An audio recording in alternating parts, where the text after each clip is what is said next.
Goeiemôre, dit is 21 Augustus 2026 en ons is nou by lesing 93 van die Groot Johannes Evangelie boek 4 en nou gaan ons verder met die uitklaring van die boek Hooglied en die opskrif sê dit vir ons, hoofstuk 1:7:1 Simon lees sommige verse van Hooglied uit. Onthou nou, dis die ou wat nog gesê het, net so rukkie tevore, hy verstaan niks van daai boek nie, die boek moet sommer in 'n rioolgat gegooi word. En nou lê hy die verse uit, want hy het die sleutel gekry by Yeshua. Nou sê Yeshua vir hom, voortreffelik, as ek jou en julle almal self die verse van Hooglied met daarnaas ter vergelyking my aanmaning op die berg sou uitgelê het, sou ek selfs heeltemal dieselfde woorde gebruik het. Jy het daarom tot my volle tevredenheid die korrekte uitleg van die goeie saak gegee.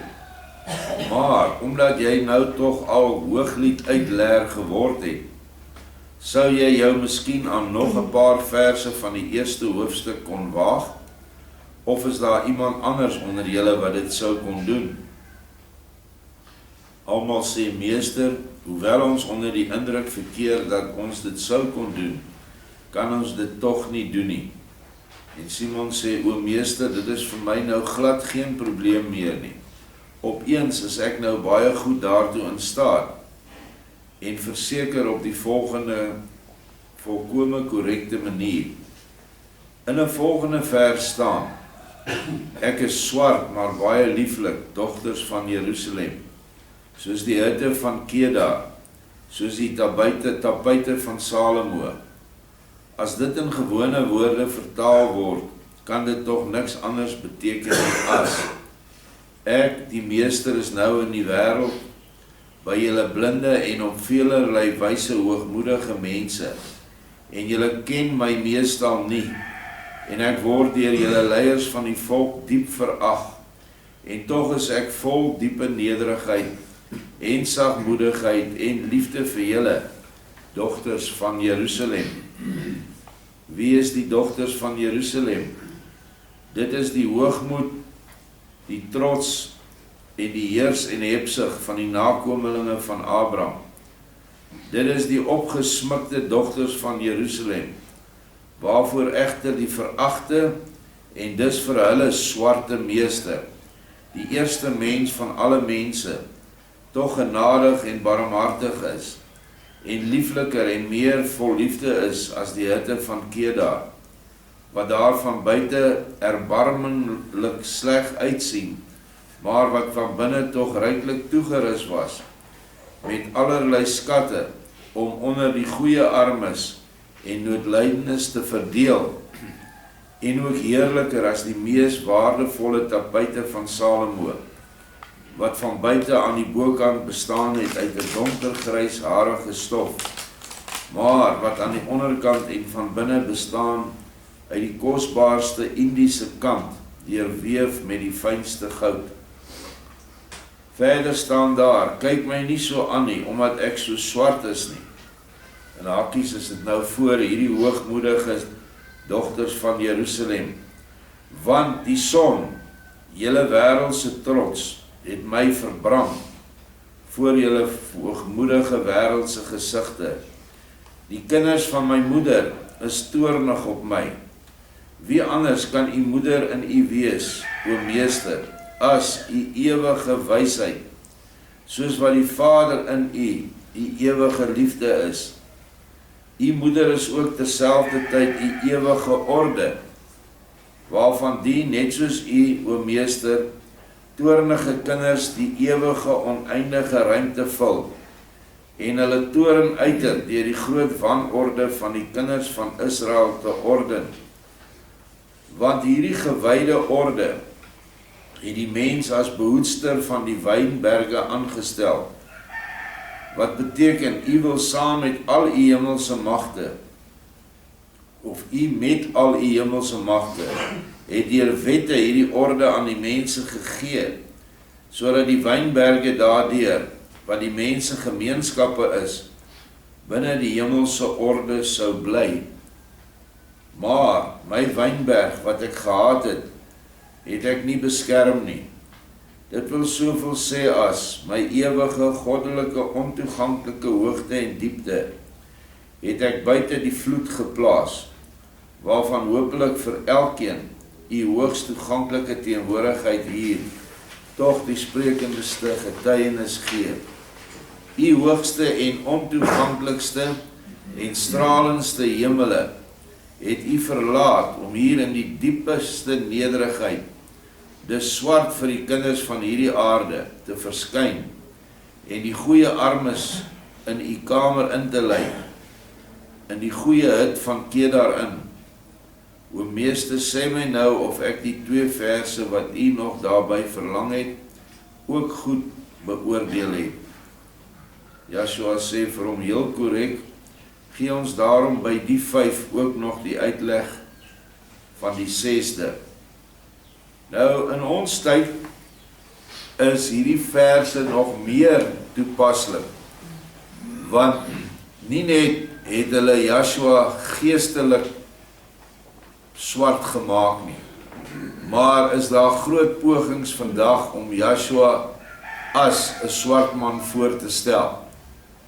Oral sien jy nou, haal hulle kamstige portrette van hom uit, wat wys dat hy so pikswart soos 'n Midde-Afrika man is, soos 'n Ethiopiër.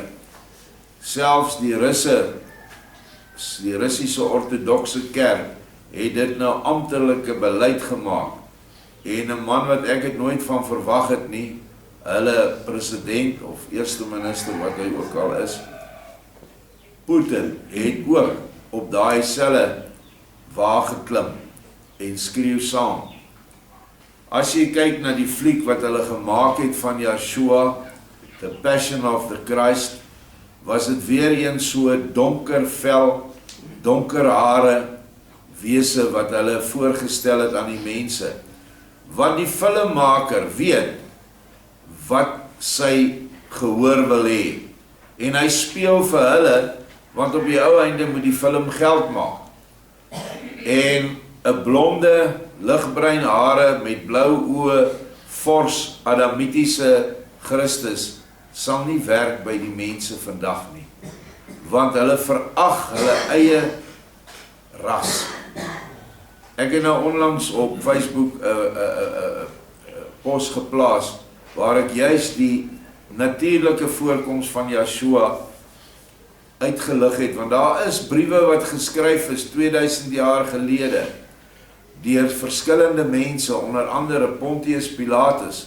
Waar kan jy 'n beter getuie kry as hy? En hy beskryf Yeshua as 'n normale wit Ariese man, 'n Kaukasiër wat ons vandag sou sê. Maar die kommentaar wat ek daarop gekry het, was skrikwekkend. En nie een kommentaar van 'n anderskleurige nie. Net kommentaar van wit mense in ons land, hoofsaaklik Suid-Afrikaners. En hulle is verskriklik jammer om wit te wees. Hulle verag hulle eie ras. En almal vra, wat verplaas jy so iets? Wat maak dit nou saak? As wat se kleur Yeshua is? Natuurlik maak dit saak. As ek môre vir jou sê, hoor jy jou maat, ek het vir jou 'n hondjie. Wat is die eerste vraag wat jy my gaan vra? Wat se soort is die hond? Wat se ras? Nou as ons dit al met so klein dingetjies soos 'n troeteldier dan al het om te vra, hoeveel te meer? Nou nie eers iemand waarmee jy trou nie, wat sy agtergrond en ras hy is of hy is nie, maar hy wat as verlosser aarde toegekom het. Hy wat vir ons die hoogste eer is in ons lewe of moet wees. Moet ons mos weet wat sy gestalte is, want wanneer jy aan hom dink, vorm jy tog 'n beeld van hom. Of dit nou by sy geboorte is, by sy kruisiging, by sy prediking, maar iewers vorm jy in jou gedagtes 'n beeld.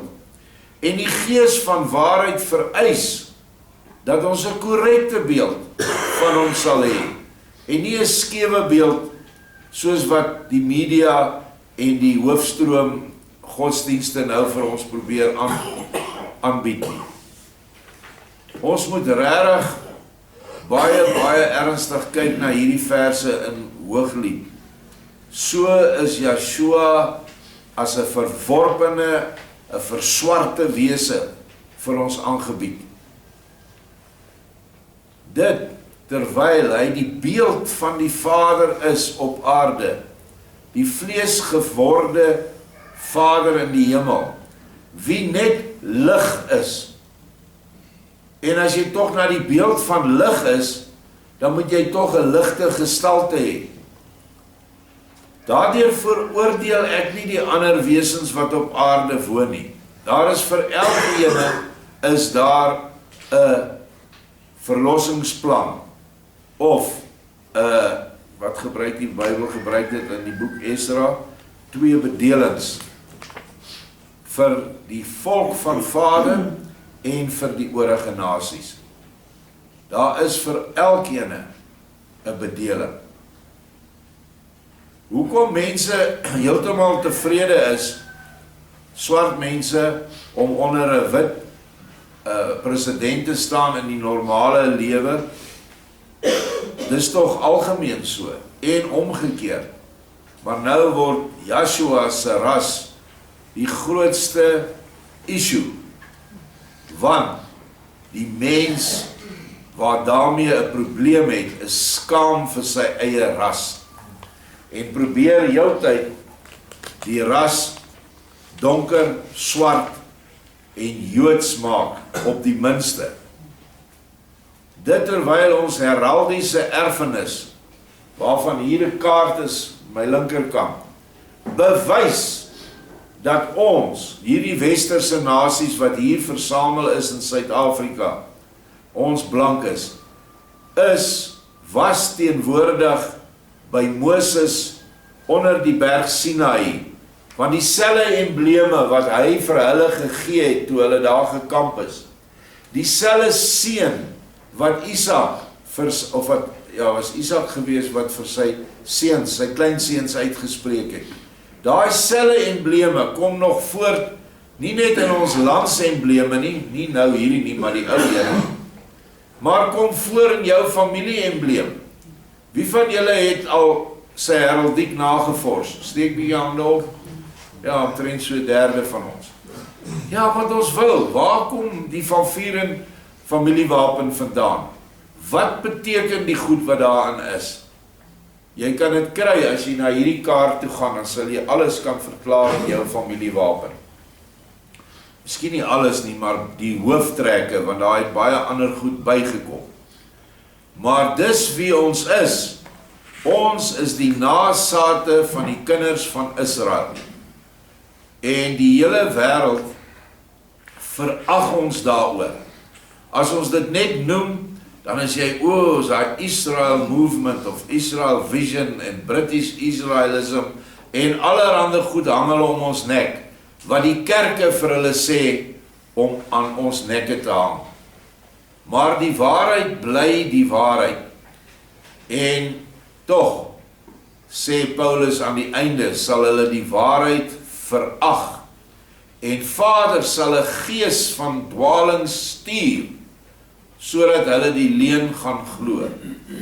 Dis skrikwekkend as Vader vir jou 'n bose gees stuur, sodat jy die leuen glo. Dink net hoe ver jy van die pad af moes gegaan het, dat dit jou lot word aan die einde.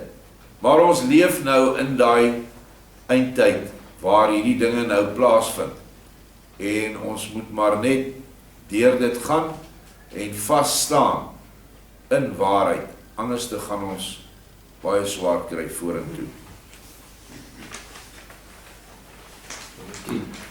10 Simon sê, U sy ewig, my volle liefde en my innigste dank, omdat U, o Meester, vir my, 'n jong seun, in U barmhartigheid en liefde waardig ag, om hier vir hulle wat U liefhet, die verborge geheime te ontsluier, wat sedert hulle geskryf is tot op hede, nog niemand ontsluier het nie. My siel verheug haar uitermate oor hierdie barmhartigheid. Dit wil egter nie sê dat sy daarom hoogmoedig is nie. Inteendeel, ek word maar net steeds deemoediger, hoe meer ek u alles en my totale niks insien en begryp. Maar u, o Meester, weet wel dat ek steeds moeite het met my gevoel van humor. En die heerlike wyn wakker die neiging nog meer aan. En daarom kan ek hier by die gevraagde 6de vers nie nalaat, hoe ernstig dit ook is, om 'n bietjie humor toe te voeg nie. Joshua sê vir hom, sê wat jou hart jou ingee, en soos wat jy gewoond is om te praat. En dit is 'n baie belangrike vers wat nie net op hierdie man van toepassing is nie. Joshua sê dit ook vir ons. Sê wat jou hart ingee en soos wat jy gewoond is om te praat.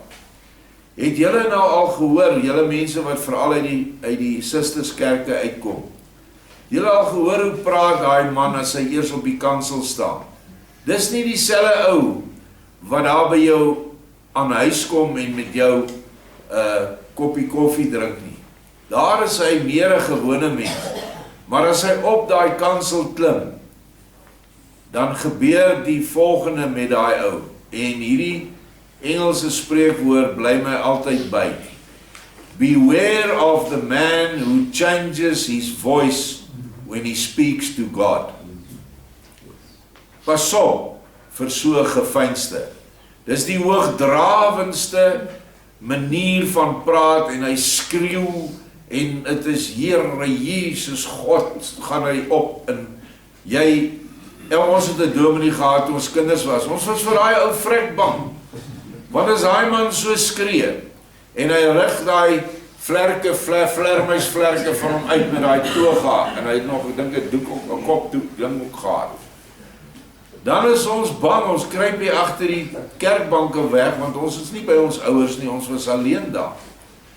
Dis nie hoe Vader wil hê ons moet sy evangelie verkondig. Praat soos wat jy gewoond is om te praat. Moenie 'n gefeinste wees nie. Hy het dit teen die gefeinstes gehad en 'n ander woord vir die gefeinstes is twee gesigte. Wees soos wat jy is. Moenie iets voorgee en voordoen waarop jy nou dink jy's meer heiliger as al die ander nie. Ons gaan verder. Simon gaan verder. As Salomo of sy met alle wysheid gevulde siel geleentheid sou gehad het om hier in ons midde te wees, dan sou hy die 6de vers seker nie geskryf het nie. Want in die 6de vers sê Salomo, U wat my siel lief het, vertel my waar U vertoef, waar U smiddags rus, sodat ek nie hoef te soek by die kudde van U metgeselle nie. Want Salomo en deur hom die siel van sy volk sou U sekerlik gevind het terwyl U besig was om die skape soggens, smiddags, saans en ook om middernag aan die behoed was. Dis altyd besig en nie slegs middags rustend nie. Ek bedoel dat die ewige middag van U rus, die oneindige lang tydsduur waarin U nie soos nou self met ons mense omgaan nie, maar hulle aan U metgeselle oorgelaat het, wat steeds dommer en hoogmoediger geword het. En dit is die Fariseërs en die skrifgeleerdes en die tempelpriesters.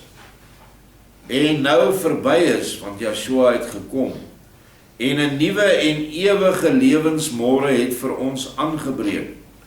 En wie U herken het, sal U gewis nooit hier en daar gaan soek, by U nou baie dom en lui geworde metgeselle nie. En in vandag se tyd is dit net meer en meer waar as wat dit daai tyd was. Want daai tyd was daar hoofsaaklik een groot kerk en dit was die tempel te Jerusalem. Vandag is daar oor die 40.000 Christelike denominasies in die wêreld. 40.012 kerke. Want eerstens word Yeshua nie in 'n kerk gevind nie, in 'n kerkgebou nie. En dink nou net, by hoeveel mense is by hierdie leiers van die kerke vasgevang in hulle dogma, want hulle glo net dat hierdie pastoor of dominee die ewigheidswaarde en die ewigheidstyd vir hulle kan koop nie. En hulle bly getrou aan daai organisasie. O ja, met hulle mond bely hulle Yeshua of Jesus, maar doen hulle wat hy voorgeskryf het in die skrif?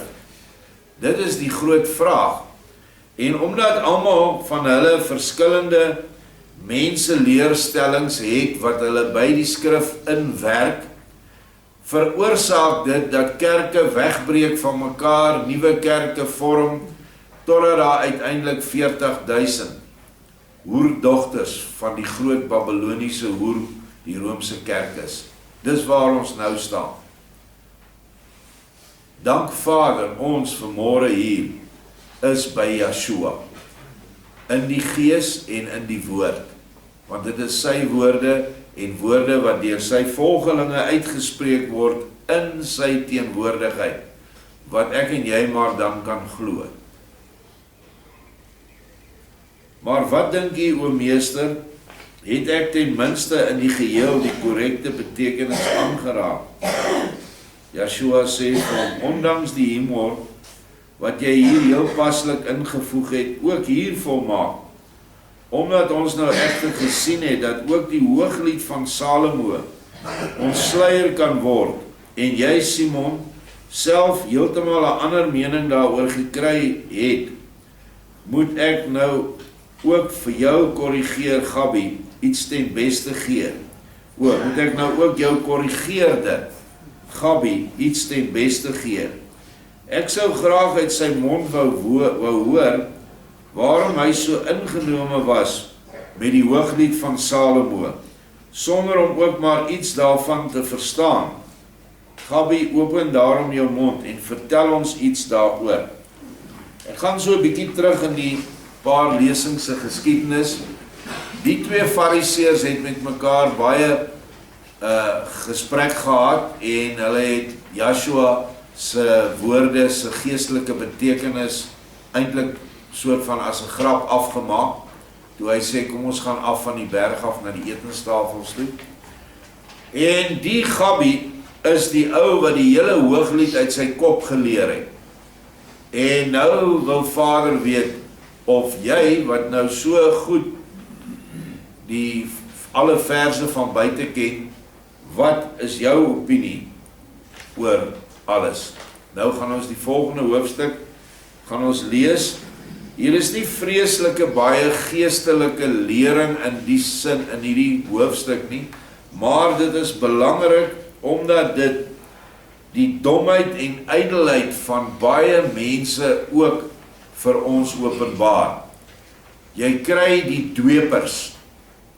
Hulle dweep die hele dag met hulle godsdiens. Hulle loop die hele dag met die Bybel in die hand. En in die dag is hulle voor die mense anders as wat hulle in die nag is waar mense hulle nie sien nie. Nou kom ons lees wie en wat hierdie Gabi nou voorstel. Hoofstuk 1:7-2.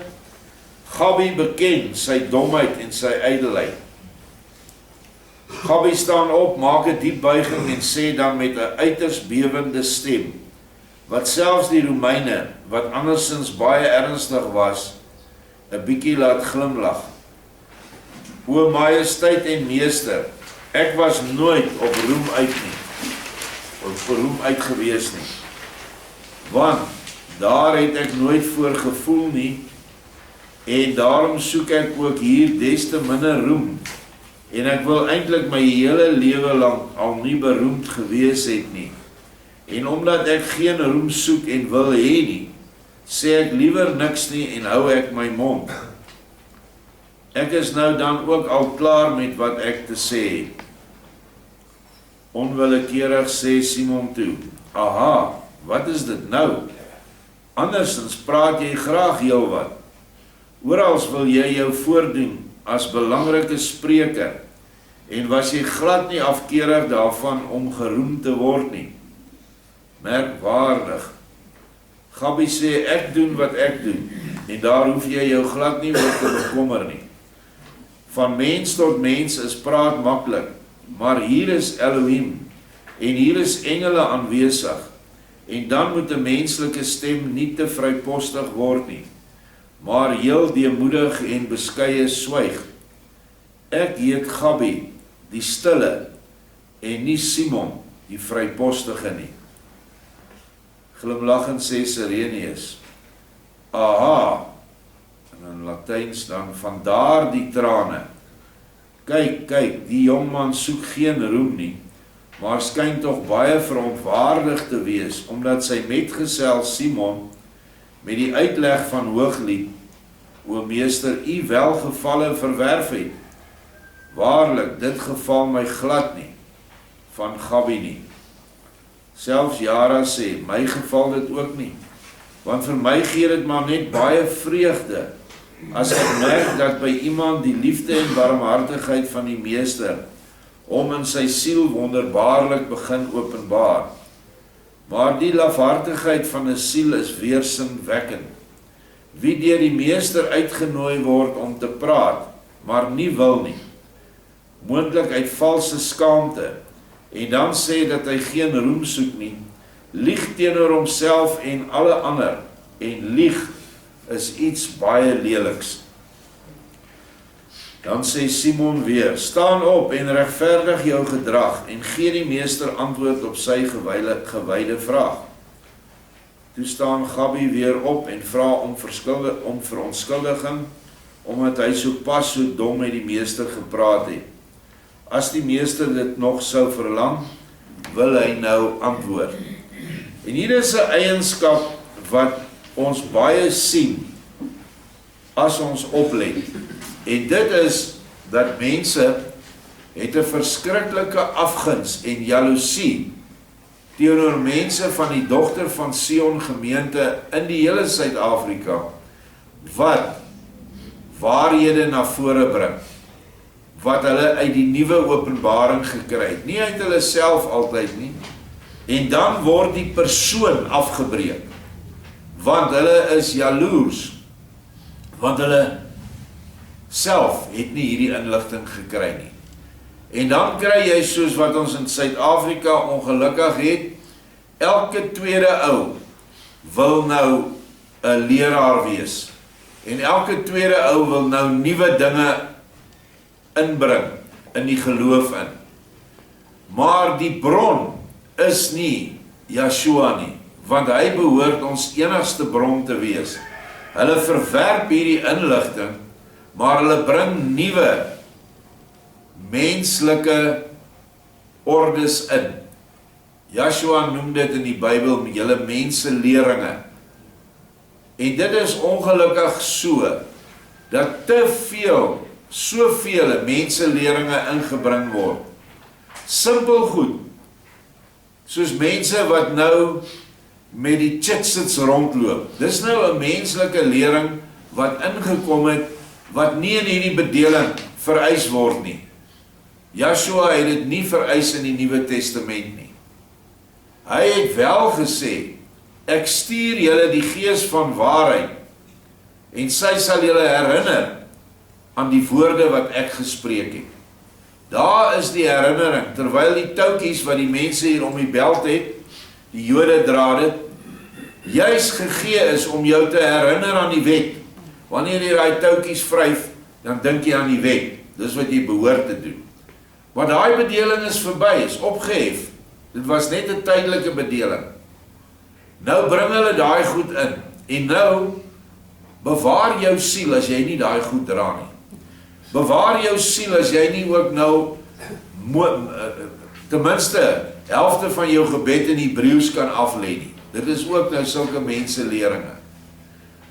Bewaar jou siel as 'n vrou hier sou inkom in hierdie saal, as dit nou by daai gemeente was, en sy is in die verkeerde tyd van die maand, sy moet buite bly, want die wet het dit vereis, maar die wet van Joshua vereis dit nie, want nou maak hulle, hef hulle sulke goed op, en bring dit onmin in ons geleedere, of in gemeentegeleedere, en dit bring 'n mate, 'n graad van liefdeloosheid in.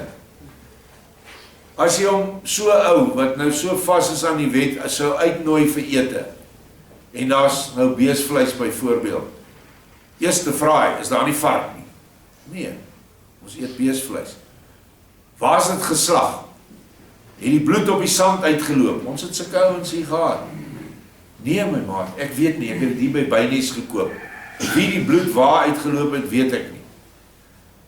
Want ons is by Yeshua. Yeshua reinig vir ons alles, wanneer ons daarvoor bid. En al hierdie vaste orde mense, destydse leerstellings van die Levitiese orde, is nie meer nodig nie. Want niemand kan 613 wette onderhou nie. Maar hulle roem daarin, ons onderhou die wet. As jy daai wette wil onderhou, dan moet jy heeltemal jouself afsonder en as 'n kluisenaar gaan lewe. Want wanneer jy kos koop, byvoorbeeld in 'n winkel of 'n slaghuis, hoe weet jy wie's rein wat daai kos hanteer het? Die blikkies op die rak gesit het. Hoe weet jy in watter tyd van hulle maand is hulle? So dis belaglik. Daarom is al hierdie goed weg daarmee. Wees net by Yeshua, wees vir hom lief en daardeur vir jou naaste. En dan vervul jy die hele wet. Want dan is daai reëls en regulasies nie op jou van toepassing nie, want omdat jy Vader lief het, wil jy hom nie ontstel nie, en omdat jy jou naaste lief het, sal jy ook geen grens verlê nie. Dis maar hoe dit werk. Ons is nou by 8. Nou sê Yeshua vir Gabi, wel praat, want ek het die vraag wat ek tot jou gerig het, nog lank nie as ongeldig teruggetrek nie. Inteendeel wag ons almal nog op 'n beskeie antwoord van jou. Praat dus en vertel wat jy weet. Nou ja, voor die meester kan niemand lieg nie. En nou kom die waarheid uit. Gabi sê, omdat vir my die vraag gestel word waarom ek, ondanks dat ek dit ook nie begryp nie, 'n liefhebber van die Hooglied van Salomo is, wil ek die rede van hierdie liefhebberry vir my hier wel openlik vertel, hoewel ek ten slotte self na waarheid moet beken, dat ek eintlik glad geen rede daarvoor het nie. Dit wil sê, ek bedoel geen goeie rede nie. As ek oor 'n rede praat, want iets wat dom en in wese sleg is, kan nooit gesien word as die eintlike rede vir 'n bepaalde gedrag nie, omdat iets wat sleg is uit pure sand bestaan, wat nooit kan dien as stewige grond vir 'n huis nie, geestelik of natuurlik geneem. Wel, wat was dan die eintlike oorspronklike rede vir my liefhebberry met betrekking tot die Hooglied van Salomo? Niks anders nie as, soos wat ek dit nou sien, verborge groot domheid en ydelheid. Ek wou nie net by my kollegas nie, maar ook by alle ander mense deurgaan, vir 'n wyse man, goed onderlê in die skrif, en daarom het ek uit die hele skrif, juist dit as lieflingsstudie verkies, waarvan ek die oortuiging gehad het, dat dit deur die hele skare skrifgeleerdes, net so min as deur myself verstaan word. Ek was egter baie schrander, en lyk vir die skyn heel verstandig, ernstig en wys. Dikwels vra mense my, as die mense my met 'n bedrieglike opgewekte gesig sien lees in Hooglied, of ek dan werklik die onontwarbare mystiek van die lied verstaan. Nou moet julle ook julleself indink, hier mense het nie met 'n boek gesit soos ons vandag nie. Hulle het met rolle gesit. So aan die rol kon hulle sien, waarmee is hy nou besig. Dis die rol van Hooglied. Die goed was opgerolde perkament en binne in koperbuise geplaas. My antwoord lei dan kort, heel kort. Watter dwaas lees dan voortdurend dinge wat hy onmoontlik kan verstaan? As ek die verhewe mystiek van die lied nie verstaan nie, sou ek tog wel 'n dwaas wees om dit te lees, en sou die geleesde gedeelte, as ek dit net soos julle nie sou verstaan nie, my innerlik ontroer. Mense dring by my aan, mense besweer my, ja, mense bedreig my om tog in elk geval my insig aan die hoëpriester mee te deel. Maar dit help almal niks, want ek was goed in die versin van allerlei uitvlugte en verontskuldigings. En ek was daarom deur niks te beweeg om iets van my geheime te verraai nie, wat des te makliker was, omdat ek ook geen sulke geheime gehad het nie. Kan julle nou sien die twee gesig, die hoogmoed, dat hy is beter as al die ander, want hy verstaan hierdie boek wat niemand verstaan nie, maar self verstaan hy hom in elk geval nie. Maar hy gee die skyn weer, dat hy nou so 'n geleerde is, en so fantasties weet van die spesifieke onbekende boek. Slegs Simon, as my intiemste vriend, het geweet, maar slegs ten dele, hoe dit met my Salomoniese wysheid daar uitgesien het. Hy hou my dit dikwels voor en toon vir my aan, dat ek met die hooglied van Salomo, of myself, of die wêreld vir die gek hou. Want sê hy dikwels vir my, dink jy miskien dat jy, terwyl jou oorige kennis en ervaring en alles beperk is, die hooglied sal verstaan, omdat jy dit so moeisaam uit jou kop geleer het. Maar ek probeer dit om nog half te laat glo, deur te sê dat ek juis 'n voorliefde het vir die diepste, onduidelikste en mees duistere geheime, omdat ek my voorstel dat daar agter iets ontsettend belangrik skuil. Uiteindelik neem Simon dit tog van my aan, maar dit was 'n geweldige vergissing van hom, want innerlik was ek die vyand van die wysheid van Salomo, wat hom uiteindelik tot afgode dienaar gemaak het. En ons weet dit was die uiteinde van Salomo, met al sy vrouens het hy hulle gode begin aanbid, en het hy van die weë van Vader afgegaan. Nou hierdie Simon, wat nou die pragtige uitlegte vir ons gegee het, was so blootgestel aan hierdie gabbiese aanhoudende opsê van die hooglied, dat hy ook naderhand tot klomp verse uit sy kop uit begin onthou het.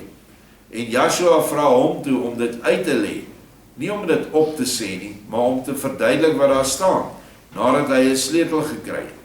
Maar hierdie ou het nou vir ons duidelik laat wys hoekom hy so gepronk het met sy kennis van hooglied. Nou wil ek weliswaar niemand meer bedrieg nie, maar ek wil my nou ook weer nie onnodig blootstel nie. As iemand wat voorheen geprobeer het om die mense te bedrieg, ten einde eerlik gesê, ooit 'n egte fariseer te word, wat gesien my strewe, wat slegs 3 dae gelede opgegee is, beslis nie gering was nie. Want hoe meer skrander en verfynder 'n fariseer is, hoe groter aansien het hy nou by die tempel. En 'n mens kan daar ook insit hoe geslepender of geslepener hulle is, hoe meer aansien. En dis vandag nog steeds so. Ek wou eintlik tog al nie meer aan die hele dom geskiedenis dink nie, en dit heel stilletjies heeltemal laat val het. Maar omdat u, o meester Yeshua, my nou versoek het om die hele verhaal te vertel, het ek dit dan nou ook na waarheid gedien, en nou weet iedereen hoe dit daar met my staan, en hoe dit daar nou met my is. Ek was in hierdie geval wel heel eie sinnig, en daar was met my nie veel uit te rig nie, maar nou is ek volmaak in orde, erken die enigste ware lig van alle lewe, en sal ook nooit weer probeer om iemand te bedrieg nie. Indien ek my nou in teenwoordigheid van die meester enigszins onvanpas gedraai, dan vra ek eers aan u, o majesteit en meester, soos ook aan al u vriende, groot en klein, uit die diepste van my hart om vergifnis, want ek wou deur my aanvanklike swye immers niemand nadeel berokken nie, maar slegs 'n bietjie van my ou skande verberg. Dit kon egter hier voor u gewyde alsiende oog nie meer deurgaan nie, en daarom het ek dan laat sien hoe ek was en hoe ek nou is. Daarmee is ek egter ook met wat ek ten nadele van myself te sê het, heeltemal klaar en van meer weet ek nie. So, voor Joshua het hierdie man nou met die waarheid uitgekom vir sy werklike rede, waarmee hy altyd gespog het by almal dat hy hierdie bitter moeilike boek vir almal basies verstaan, terwyl hy hom net eintlik kon opsê. En dit is vir ons ook 'n les om Bybelverse heeltyd aan te haal. Jy kry mense wat, jy kan nie met hulle praat nie, hulle is net besig met Bybelverse met jou. Dit sê eerstens nie dat hy daai goed verstaan nie. Gewoonlik is dit juis dat hulle dit nie verstaan nie en gebruik hulle dit as wapentuig teen hulle medemens. Terwyl ons deur Joshua geleer word dat wanneer die môre in jou hart aanbreek, is wanneer Joshua se liefdeslig in jou begin skyn en dat jy dan jou medemens in daai liefdeslig sal benader en waar moontlik ook vermaan en mee omgaan of omgang sal hê in die daaglikse lewe. Dit is hoekom ek gedink het dat hierdie hoofstuk van hierdie skynheilige belangrik is, dat ons sal kyk, dat ons self nie so word nie, maar ook dat ons so 'n persoon sal herken, en dan vir Vader vra, met watter woorde moet ons so 'n persoon nader trek na hom. Ons mag hom nie verwerp nie, ons moet hom bewerk, maar op die regte manier, op die Joshua manier. Baie, baie dankie.